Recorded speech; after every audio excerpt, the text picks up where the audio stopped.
The Meditations of Marcus Aurelius by Marcus Aurelius Antoninus. Translated by George Long. Chapter 7. What is badness?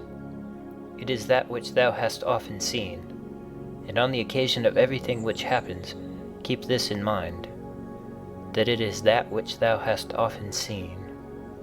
Everywhere up and down thou wilt find the same things, with which the old histories are filled, those of the Middle Ages and those of our own day, with which cities and houses are filled now.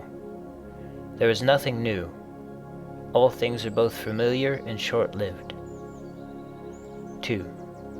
How can our principles become dead, unless the impressions, thoughts, which correspond to them are extinguished? But it is in thy power continuously to fan these thoughts into a flame. I can have that opinion about anything which I ought to have. If I can, why am I disturbed? The things which are external to my mind have no relation at all to my mind. Let this be the state of thy effects, and thou standest erect.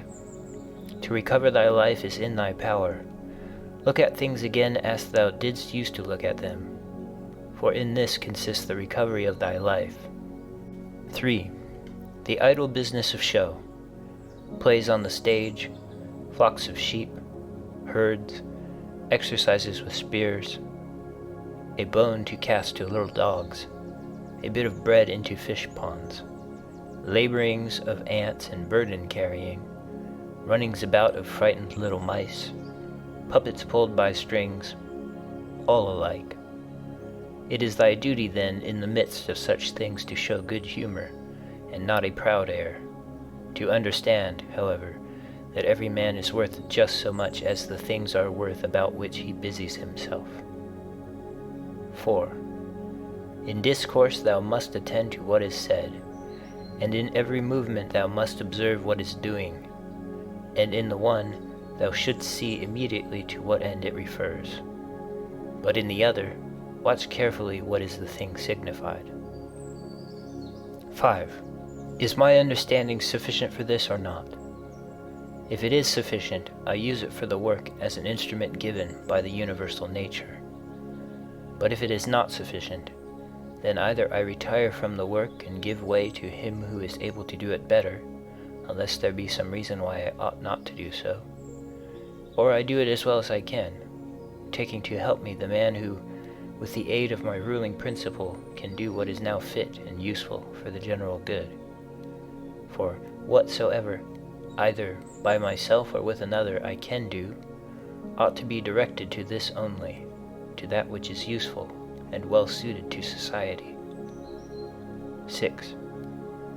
How many after being celebrated by fame have been given up to oblivion, and how many who have celebrated the fame of others have long been dead. 7. Be not ashamed to be helped, for it is thy business to do thy duty like a soldier in the assault on a town. How then, if being lame thou canst not mount up on the battlements alone, but with the help of another, it is possible. 8. Let not future things disturb thee, for thou wilt come to them, if it shall be necessary, having with thee the same reason which now thou usest for present things. 9. All things are implicated with one another, and the bond is holy, and there is hardly anything unconnected with any other thing, for things have been coordinated, and they combine to form the same universe, order. For there is one universe made up of all things, and one God who pervades all things, and one substance, and one law, one common reason in all intelligent animals, and one truth. If indeed there is also one perfection for all animals, which are of the same stock, and participate in the same reason. 10. Everything material soon disappears in the substance of the whole, and everything formal, causal, is very soon taken back into the universal reason, and the memory of everything is very soon overwhelmed in time. 11. To the rational animal, the same act is according to nature and according to reason. 12. Be thou erect, or be made erect. 13. Just as it is with the members in those bodies which are united in one, so it is with rational beings which exist separate, for they have been constituted for one cooperation, and the perception of this will be more apparent to thee, if thou often sayest to thyself, that I am a member of the system of rational beings. But if thou sayest that thou art a part, thou dost not yet love men from thy heart. Beneficence does not yet delight thee for its own sake. Thou still doest it barely as a thing of propriety, and not yet as doing good to thyself. 14. Let there fall externally what will on the parts which can feel the effects of this fall. For those parts which have felt will complain, if they choose. But I, unless I think that what has happened is an evil, am not injured, and it is in my power not to think so. 15. Whatever anyone does or says, I must be good, just as if the gold, or the emerald, or the purple were always saying this, whatever anyone does or says, I must be emerald and keep my color. 16. The ruling faculty does not disturb itself, does not frighten itself or cause itself pain. But if anyone else can frighten or pain it, let him do so. For the faculty itself will not by its own opinion turn into such ways. Let the body itself take care, if it can, that it suffer nothing, and let it speak, if it suffers. But the soul itself, that which is subject to fear, to pain, which has completely the power of forming an opinion about these things, will suffer nothing, for it will never deviate into such a judgment. The leading principle in itself wants nothing, unless it makes a want for itself, and therefore it is both free from perturbation and unimpeded, if it does not disturb and impede itself. 17. Eudaimonia, happiness, is a good demon or a good thing. What then art thou doing here, O imagination? Go away, I entreat thee by the gods, as thou didst come, for I want thee not. But thou art come according to thy old fashion. I am not angry with thee, only go away. 18. Is any man afraid of change? Why, what can take place without change? What then is more pleasing or more suitable to the universal nature? And canst thou take a bath unless the wood undergoes a change? And canst thou be nourished unless the food undergoes a change? And can anything else that is useful be accomplished without change? Dost thou not see then that for thyself also to change is just the same, and equally necessary for the universal nature? 19. Through the universal substance, as through a furious torrent, all bodies are carried, being by their nature united with and cooperating with the whole, as the parts of our body with one another. How many a Chrysippus, how many a Socrates, how many an Epictetus has time already swallowed up? And let the same thought occur to thee with reference to every man and thing. 20. One thing only troubles me, lest I should do something which the constitution of man does not allow, or in the way which it does not allow, or what it does not allow now. 21. Near is thy forgetfulness of all things, and near the forgetfulness of thee by all.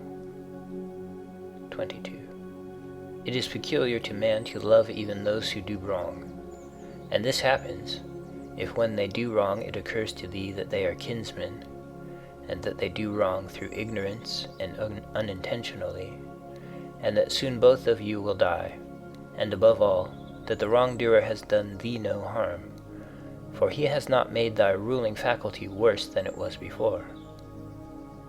23. The universal nature out of the universal substance, as if it were wax, now molds a horse, and when it has broken this up, it uses the material for a tree, then for a man, then for something else. And each of these things subsists for a very short time. But it is no hardship for the vessel to be broken up, just as there was none in its being fastened together. 24. A scowling look is altogether unnatural. When it is often assumed, the result is that all comeliness dies away, and at last is so completely extinguished that it cannot be again lighted up at all. Try to conclude from this very fact that it is contrary to reason. For if even the perception of doing wrong shall depart, what reason is there for living any longer? 25. Nature which governs the whole will soon change all things which thou seest, and out of their substance will make other things, and again other things from the substance of them, in order that the world may ever be new. 26. When a man has done thee any wrong, immediately consider with what opinion about good or evil he has done wrong. For when thou hast seen this, thou wilt pity him, and wilt neither wonder nor be angry. For either thou thyself thinkest the same thing to be good that he does, or another thing of the same kind. It is thy duty then to pardon him. But if thou dost not think such things to be good or evil, thou wilt more readily be well disposed to him who is in error. 27. Think not so much of what thou hast not, as of what thou hast. But of the things which thou hast select the best, and then reflect how eagerly they would have been sought, if thou hadst them not. At the same time, however, take care that thou dost not, through being so pleased with them, accustom thyself to overvalue them, so as to be disturbed if ever thou shouldst not have them. 28. Retire into thyself. The rational principle which rules has this nature, that it is content with itself when it does what is just, and so secures tranquility. 29. Wipe out the imagination. Stop the pulling of the strings. Confine thyself to the present.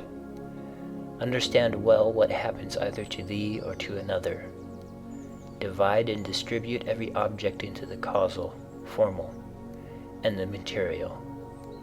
Think of thy last hour. Let the wrong which is done by a man stay there where the wrong was done. 30. Direct thy attention to what is said. Let thy understanding enter into the things that are doing, and the things which do them. 31. Adorn thyself with simplicity and modesty, and with indifference toward the things which lie between virtue and vice. Love mankind. Follow God.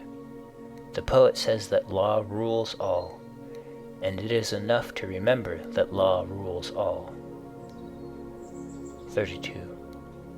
About death. Whether it is a dispersion or a resolution into atoms or annihilation, it is either extinction or change. 33. About pain. The pain which is intolerable carries us off, but that which lasts a long time is tolerable, and the mind maintains its own tranquility by retiring into itself, and the ruling faculty is not made worse. But the parts which are harmed by pain, let them, if they can, give their opinion about it. 34. About fame. Look at the minds of those who seek fame. Observe what they are, and what kind of things they avoid, and what kind of things they pursue. And consider that as the heaps of sand, piled on one another, hide the former sands, so in life the events which go before are soon covered by those which come after. 35. From Plato. The man who has an elevated mind and takes a view of all time and of all substance, dost thou suppose it possible for him to think that human life is anything great? It is not possible, he said. Such a man then will think that death also is no evil. Certainly not. 36. From Antisthenes. It is royal to do good and to be abused. 37. It is a base thing for the countenance to be obedient and to regulate and compose itself as the mind commands, and for the mind not to be regulated and composed by itself. 38. It is not right to vex ourselves at things, for they care not about it. 39. To the immortal gods and us give joy. 40. Life must be reaped like the ripe ears of corn. One man is born, another dies. 41. If gods care not for me and for my children, there is a reason for it. 42. For the good is with me, and the just. 43. No joining others in their wailing, no violent emotion. 44. From Plato. But I would make this man a sufficient answer, which is this: Thou sayest not well, if thou thinkest that a man who is good for anything at all ought to compute the hazard of life or death, and should not rather look to this only in all that he does, whether he is doing what is just or unjust, and the works of a good or a bad man. 45. For thus it is, men of Athens, in truth, wherever a man has placed himself thinking it the best place for him, or has been placed by a commander, there, in my opinion, he ought to stay, and to abide the hazard, taking nothing into the reckoning, either death or anything else, before the baseness of deserting his post.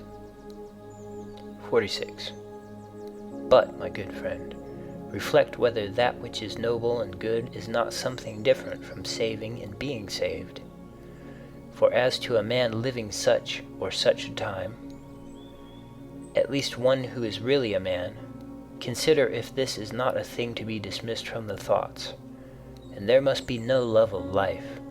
But as to these matters, a man must entrust them to the deity, and believe what the women say, that no man can escape his destiny, the next inquiry being how he may best live the time that he has to live. 47. Look round at the courses of the stars, as if thou wert going along with them, and constantly consider the changes of the elements into one another, for such thoughts purge away the filth of the terrene life. 48. This is a fine saying of Plato, that he who is discoursing about men should look also at earthly things as if he viewed them from some higher place, should look at them in their assemblies, armies, agricultural labors, marriages, treaties, births, deaths, noise of the courts of justice, desert places, various nations of barbarians, feasts, lamentations, markets, a mixture of all things, and an orderly combination of contraries.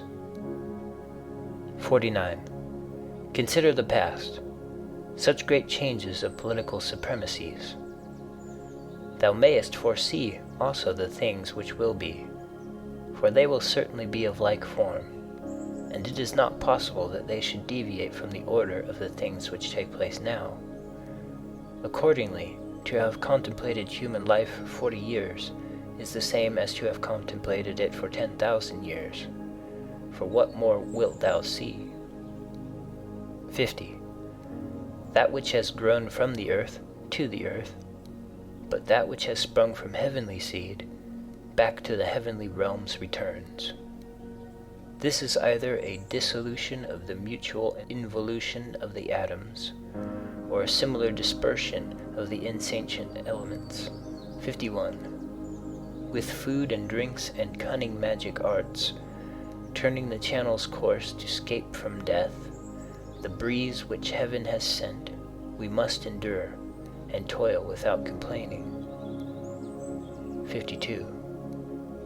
Another may be more expert in casting his opponent, but he is not more social, nor more modest, nor better disciplined to meet all that happens, nor more considerate with respect to the faults of his neighbors.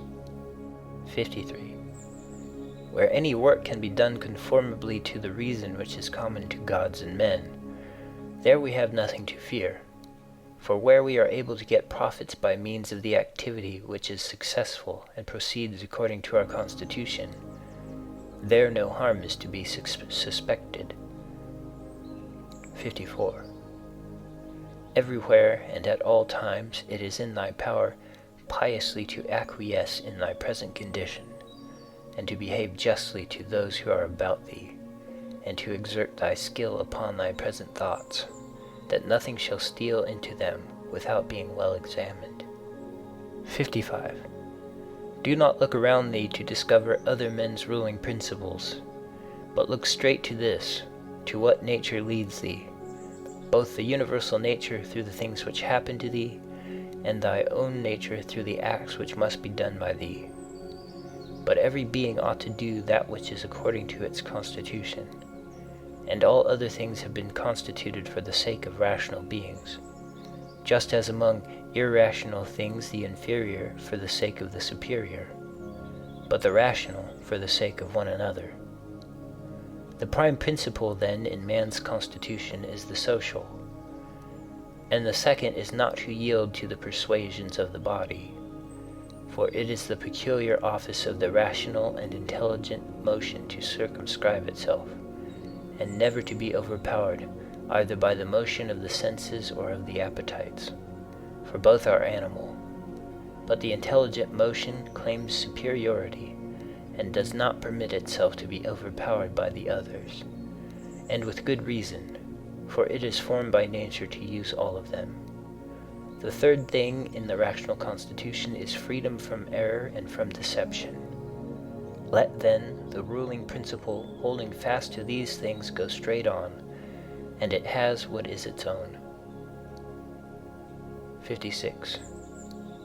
Consider thyself to be dead, and to have completed thy life up to the present time, and live according to nature the remainder which is allowed to thee. 57. Love that only which happens to thee and is spun with the thread of thy destiny, for what is more suitable? 58.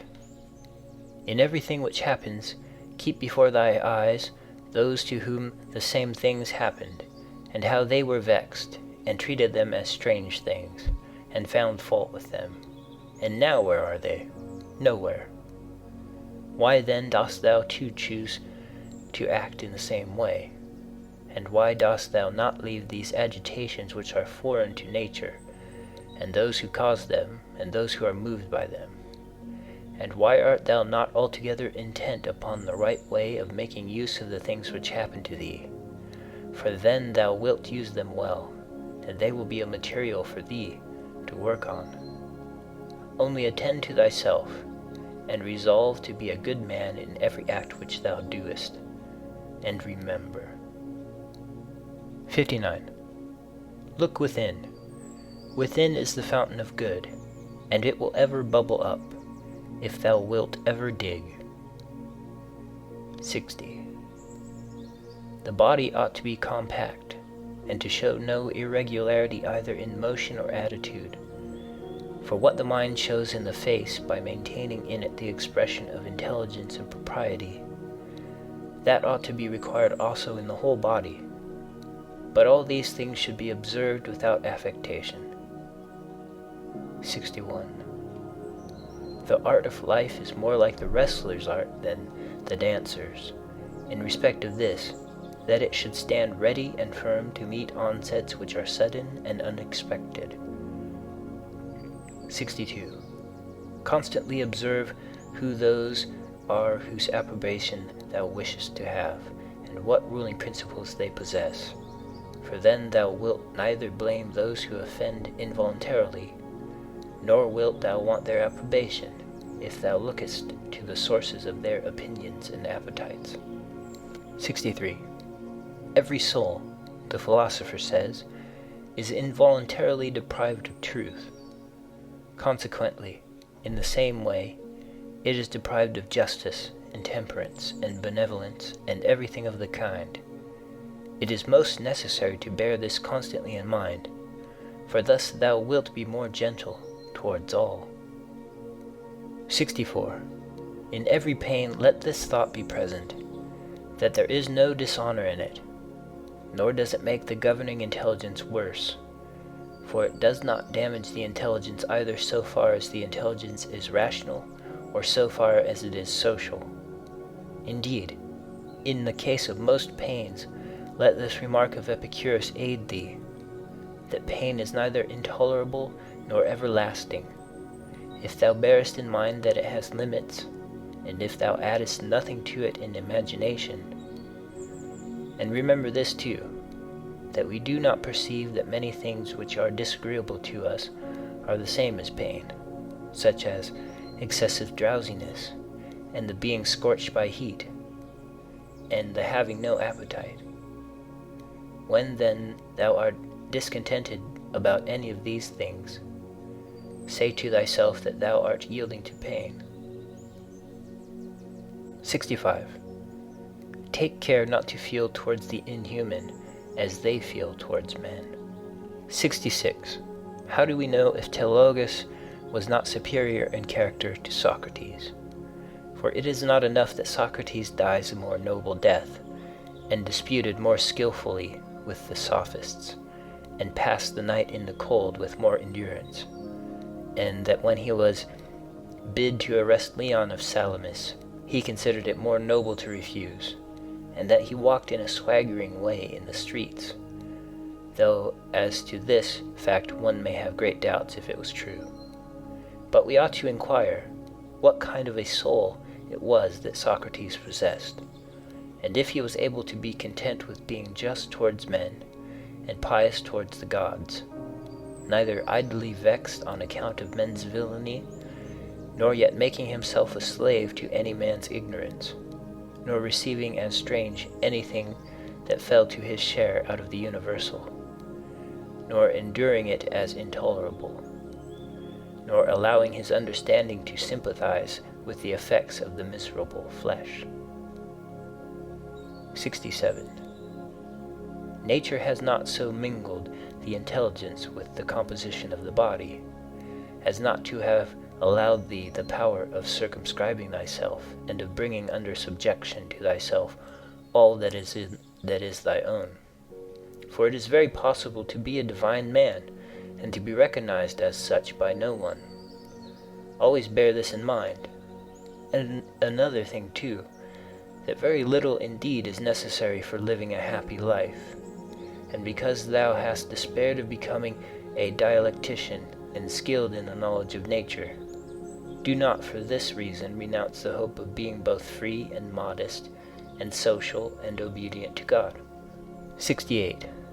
It is in thy power to live free from all compulsion in the greatest tranquility of mind, even if all the world cry out against thee as much as they choose, and even if wild beasts tear in pieces the members of this kneaded matter which has grown around thee. For what hinders the mind in the midst of all this from maintaining itself in tranquility, and in a just judgment of all surrounding things, and in a ready use of the objects which are presented to it, so that the judgment may say to the thing which falls under its observation, this thou art in substance, though in men's opinion thou mayest appear to be of a different kind. And the youth shall say to that which falls under the hand, thou art the thing that I was seeking. For to me that which presents itself is always a material for virtue, both rational and political, and, in a word, for the exercise of art, which belongs to man or God. For everything which happens has a relationship either to God or man, and is neither new nor difficult to handle, but usual and apt matter to work on. 69. The perfection of moral character consists in this, in passing every day as the last, and in being neither violently excited nor torpid, nor playing the hypocrite. 70. The gods who are immortal are not vexed because during so long a time they must tolerate continually men as such as they are, and so many of them bad. And besides this, they also take care of them in all ways. But thou, who art destined to end so soon, art thou wearied of enduring the bad, and this too when thou art one of them? 71. It is a ridiculous thing for a man not to fly from his own badness, which is indeed possible, but to fly from other men's badness, which is impossible. 72. Whatever the rational and political faculty finds to be neither intelligent nor social, it properly judges to be inferior to itself. 73. When thou hast done a good act, and another hast received it, why dost thou still look for a third thing besides these, as fools do, either to have the reputation of having done a good act, or to obtain a return?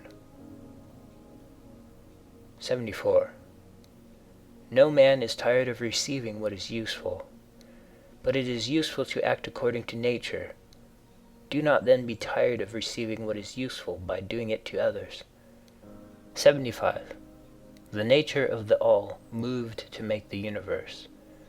But now either everything that takes place comes by way of consequence or continuity, or even the chief things towards which the ruling power of the universe directs its own movement are governed by no rational principle. If this is remembered, it will make thee more tranquil in many things. Note 1. The end of this section is unintelligible. End of chapter 7.